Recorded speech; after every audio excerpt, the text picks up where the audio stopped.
네, 안녕하세요. 숨은 보험금을 찾아드리는 손해사정사 드립니다. 교통사고로 골절 진단을 받고 수술을 한 경우 현실적으로 합의금을 얼마를 받아야 할까요? 오늘 영상에서 그 궁금증을 해결해 드리도록 하겠습니다. 오늘은 간단하게 핵심만 말해서 적절한 손해배상을 받을 수 있는 정보를 드리도록 하겠습니다.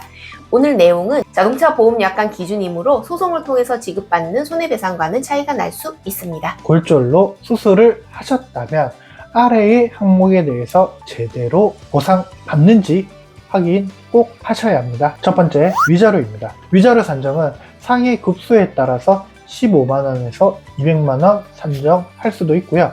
후유장애가 남는다면 장애율에 따라 50만원에서 400만원을 받을 수 있습니다. 두 번째는 휴업손해입니다.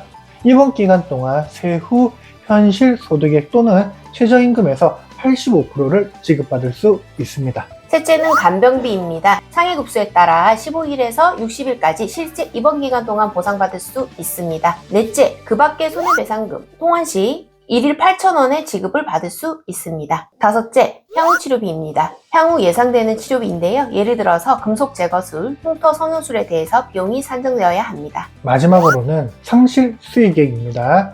장애가 발생하여 향후에 노동능력 상실에 대한 금액이고요. 신체 부위에 따른 장애율의 현실 소득액, 장애 기간을 곱하여 산정을 합니다.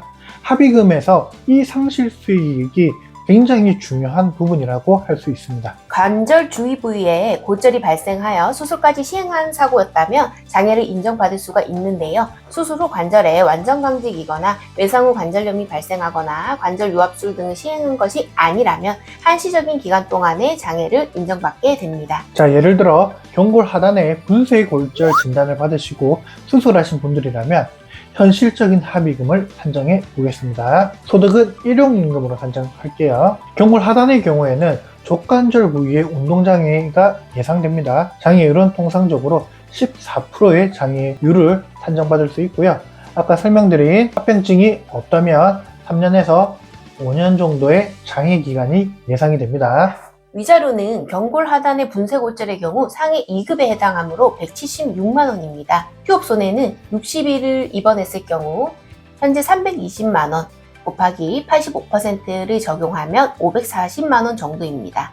간병비는 상해 2급의 경우 60일을 인정받을 수 있습니다. 12만 8천원에 60일을 곱하면 771만 4,980원 정도가 됩니다. 통원은 제외하고 향후치료비의 경우 핀 제거 비용 및 성형수술비 500만원을 산정하겠습니다.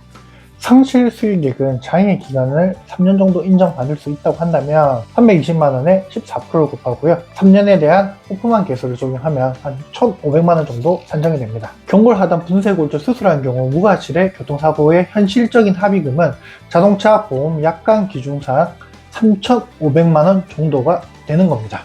물론 계산은 임의로 산정한 것이기 때문에 피해자의 상황에 따라 크게 변동할 수 있습니다. 그러니 나중에 합의하실 때는 참고로만 보시길 바랍니다. 네, 좀 더 자세한 내용으로 상담받기를 원하신다면 진단서와 영상 CD, 진료기록 등을 첨부해 주시면 저희가 세밀하게 검토하도록 하겠습니다. 교통사고 합의금은 보험회사에서 산정하는 대로 받게 되면 억울한 경우가 생길 수 있습니다. 교통사고가 난 것도 억울한데 합의금까지 제대로 못 받는 경우는 없어야겠죠? 교통사고로 보험회사와 손해배상 분쟁이 있으신 상황이시라면 저희 손해사정사들로 연락 주시면 빠르고 친절하게 상담 도와드리도록 하겠습니다. 오늘도 시청해 주셔서 감사합니다.